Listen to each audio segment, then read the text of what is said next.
اعوذ باللہ من الشیطان الرجیم، بسم اللہ الرحمن الرحیم۔ السلام علیکم دوستو ناظرین، اس ویڈیو کے اندر ہم آپ کو حضرت خواجہ غریب نواز رحمۃ اللہ تعالی علیہ کا ہندوستان کی زمین پر آگمن کا قصہ بتانے والے ہیں کہ آپ کس طرح سے ہندوستان کی سرزمین پر آئے۔ ناظرین، اس ویڈیو کو پورا اور آخر تک ضرور دیکھیں اور اس ویڈیو کو دل کھول کر ضرور شیئر کریں۔ آئیے ناظرین، جانتے ہیں حضرت خواجہ صاحب رحمۃ اللہ تعالی علیہ ہندوستان کی زمین پر سبزوار سے روانہ ہو کر خواجہ غریب نواز رحمۃ اللہ تعالی علیہ غزنی پہنچے۔ وہاں سلطان المشائخ شیخ عبد الواحد رحمۃ اللہ تعالی علیہ سے ملاقات ہوئی۔ آپ کے ساتھ حضرت قطب الاقطاب خواجہ قطب الدین بختیار کاکی رحمۃ اللہ تعالی علیہ، شیخ المشائخ حضرت محمد یادگار رحمۃ اللہ تعالی علیہ اور سید السادات حضرت خواجہ فخر الدین گردیزی رحمۃ اللہ تعالی علیہ بھی تھے۔ اللہ والوں کا یہ قافلہ اب ہندوستان کی سرحد پر تھا۔ سامنے بڑے بڑے اور اونچے پہاڑ راستہ روکے کھڑے تھے، لیکن حضور غریب نواز رحمۃ اللہ تعالی علیہ کا عزم، ارادہ اور ہمت ان پہاڑوں سے زیادہ اٹل اور مضبوط تھا۔ آپ نے اللہ کا نام لے کر قدم آگے بڑھایا اور ان دیو جیسے پہاڑوں، گھاٹیوں، دشوار راستوں کو پار کرتے ہوئے ہندوستان کے سرحدی علاقے پنجاب میں داخل ہو گئے۔ جس وقت حضرت خواجہ معین الدین چشتی رحمۃ اللہ تعالی علیہ ہندوستان میں داخل ہوئے، سلطان شہاب الدین محمد گوری اور اس کی فوج پرتھوی راج سے ہار کر غزنی کی طرف واپس جا رہی تھی۔ ان لوگوں نے خواجہ صاحب رحمۃ اللہ تعالی علیہ اور آپ کے ہمراہیوں سے کہا کہ آپ لوگ اس وقت آگے نہ بڑھیں بلکہ واپس لوٹ چلیں، کیونکہ مسلمانوں کے بادشاہ کی ہار ہے، آگے بڑھنا آپ کے لیے ٹھیک نہیں ہے۔ اللہ والوں کے اس گروہ نے جواب دیا، تم تلوار کے بھروسے پر گئے تھے اور ہم اللہ عز و جل کے بھروسے پر جا رہے ہیں۔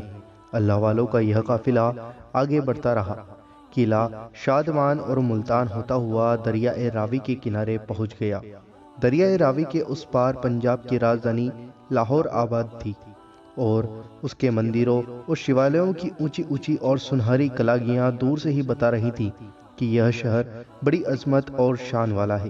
حضرت خواجہ غریب نواز رحمۃ اللہ تعالی علیہ اور آپ کے ہمراہیوں نے دریا پار کر کے شہر سے باہر حضرت علی بن عثمان حجویری عرف دادا گنج بخش رحمۃ اللہ تعالی علیہ کے مزار پر قیام فرمایا، جو شہر کے قریب تھا۔ حضرت داتا گنج بخش رحمۃ اللہ تعالی علیہ اپنے وقت کے بے مثال عالم و فاضل، عابد و زاہد اور بڑے کامل بزرگوں میں سے ایک ہیں۔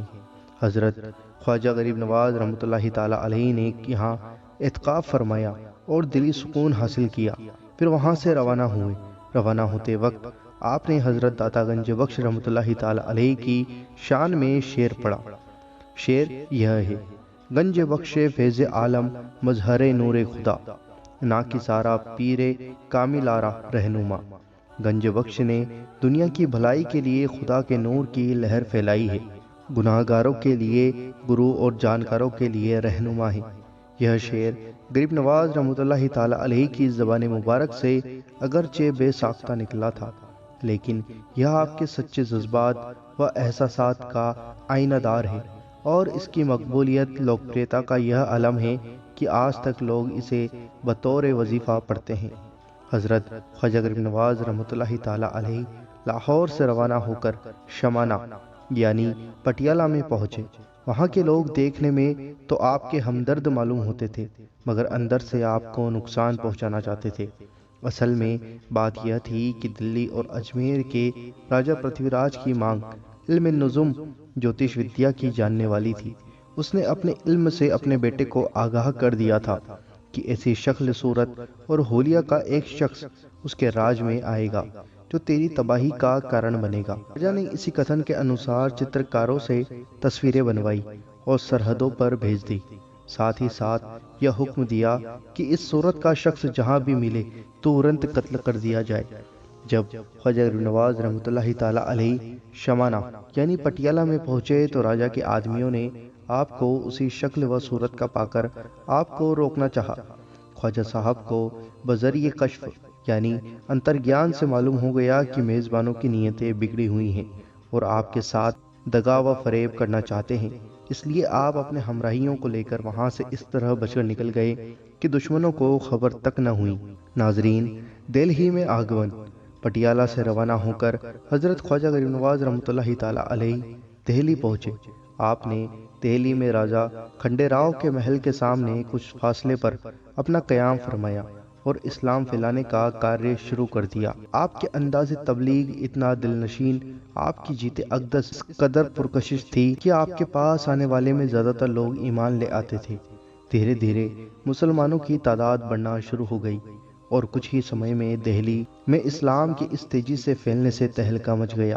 آخرکار شہر کے کچھ بااثر لوگ کھانڈے راؤ حاکم کے پاس گئے اور عرض کیا کہ ان پاپی نعوذ باللہ مسلمان فقیروں کی آمد سے ہمارے دیوتا ناراض ہو گئے ہیں۔ اگر ترنت ان کو یہاں سے نہیں نکالا گیا تو ڈر ہے کہ دیوتاؤں کا قہر سلطنت کی تباہی کا کارن بن جائے گا۔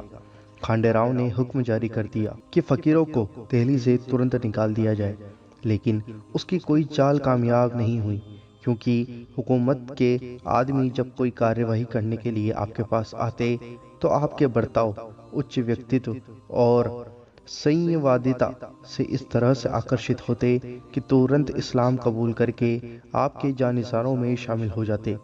کھانڈے راؤ کا جب کوئی بس نہ چلا تو اس نے ایک شخص کو کچھ لالچ دے کر اس بات پر راضی کر لیا کہ وہ سرکار غریب نواز رحمۃ اللہ تعالی علیہ کو قتل کر دے۔ وہ شخص عقیدت مند بن کر حاضر ہوا۔ آپ پر اس کی آمد کا مقصد ظاہر ہو گیا۔ آپ نے فرمایا، اس عقیدت مند سے کہ کیا فائدہ، جس کام کے لیے آیا ہے کیوں نہیں کرتا۔ اس بات کو سن کر وہ کانپنے لگا اور بغل میں دبا ہوا خنجر زمین پر گر پڑا۔ اس روشن ضمیری کو دیکھ کر وہ شخص آپ کے قدموں میں گر پڑا اور ایمان لا کر اسلام میں داخل ہو گیا۔ جب خواجہ غریب نواز رحمۃ اللہ تعالی علیہ نے یہ دیکھا کہ اب دہلی میں اسلام کی کافی چرچا ہو چکی ہے تو آپ نے اپنے خلیفہ اکبر حضرت خواجہ قطب الدین بختیار خاکی رحمۃ اللہ تعالی علیہ کو اسلام پھیلانے کے لیے وہاں چھوڑا اور خود اپنے 40 جانثاروں کے ساتھ اجمیر کے لیے روانہ ہو گئے۔ اس سفر میں آپ نے تبلیغ و ہدایت کا کام اس سندر طریقے سے انجام دیا کہ اجمیر پہنچتے پہنچتے سینکڑوں آدمی آپ کے سائے میں ایمان لا کر مسلمان ہو چکے تھے۔ ناظرین، سلطان الہند اجمیر پہنچ کر آپ نے شہر سے باہر ایک سایہ دار پیڑ کے نیچے قیام فرمایا۔ ابھی بیٹھے ہی تھے کہ چند اونٹ والوں نے آ کر بڑے سخت شبدوں میں کہا، یہاں سے ہٹ کر کہیں اور بیٹھو، یہ جگہ راجہ کے اونٹوں کے بیٹھنے کی ہے۔ حضور غریب نواز رحمۃ اللہ تعالی علیہ نے کہا، اونٹوں کو کہیں بھی بٹھا سکتے ہو، بہت جگہ پڑی ہے، مگر اونٹ والے نہ مانے اور زبردستی پر اتر آئے۔ اس لیے سرکار غریب نواز رحمۃ اللہ تعالی علیہ نے نرمی سے فرمایا، لو بابا، ہم یہاں سے اٹھ جاتے ہیں، تمہارے اونٹ ہی بیٹھے رہیں گے۔ یہ کہہ کر آپ اپنے مریدوں کے ساتھ انا ساگر کے کنارے جا کر ایک پہاڑ پر ٹھہر گئے۔ دوسری صبح اونٹ والے نے لاکھ کوشش کی مگر اونٹ کھڑے نہ ہو سکے۔ ایسا معلوم ہوتا تھا کہ زمین نے انہیں پکڑ لیا ہے۔ یہ حالت دیکھ کر اونٹ والے بہت پریشان ہوئے۔ جب ان کی کوئی تدبیر کام نہ آئی تو مجبور ہو کر راجہ پرتھوی راج کے دربار میں تارا گڑھ پر حاضر ہوئے۔ راجہ نے اب ان کی دج زبانی یہ عجیب و غریب ماجرا سنا تو حیرت میں پڑ گیا اور اسے اپنی بہادری پر بڑا ناز تھا، لیکن خواجہ صاحب رحمۃ اللہ تعالی علیہ کی اس پہلی کرامات سے اس کی ساری بہادری دھری کی دھری رہ گئی۔ لاچار ہو کر اس نے اونٹ والوں کا حکم دیا کہ جاؤ اس فقیر سے معافی مانگو جس کی بددعا کا یہ نتیجہ ہے تاکہ اونٹ کھڑے ہو جائیں۔ اتہ سب اونٹ والوں نے حضور غریب نواز رحمۃ اللہ تعالی علیہ کی خدمت میں حاضر ہو کر بہت عاجزی سے معافی مانگی۔ آپ نے معاف کر دیا اور فرمایا، جاؤ، خدا کی مہربانی سے تمہارے اونٹ کھڑے ہو جائیں گے۔ اونٹ والوں نے جب واپس آ کر دیکھا تو ان کی خوش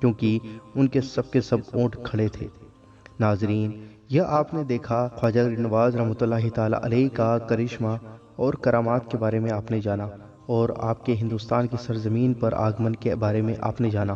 ناظرین، اس پورے واقعے کو ہم اگلی ویڈیو کے اندر بتائیں گے۔ آپ اس ویڈیو کو پورا اور آخر تک ضرور دیکھنا۔ آپ آنے والی ویڈیو کے لیے آپ ہمارے چینل اللہ دین کو ضرور سبسکرائب کریں اور بیل آئیکن ضرور دبائیں ہماری ہر ویڈیو کو نوٹیفیکیشن پانے کے لیے۔ اور ناظرین، خواجہ غریب نواز اللہ کے ولی ہیں اور آپ بہت بڑے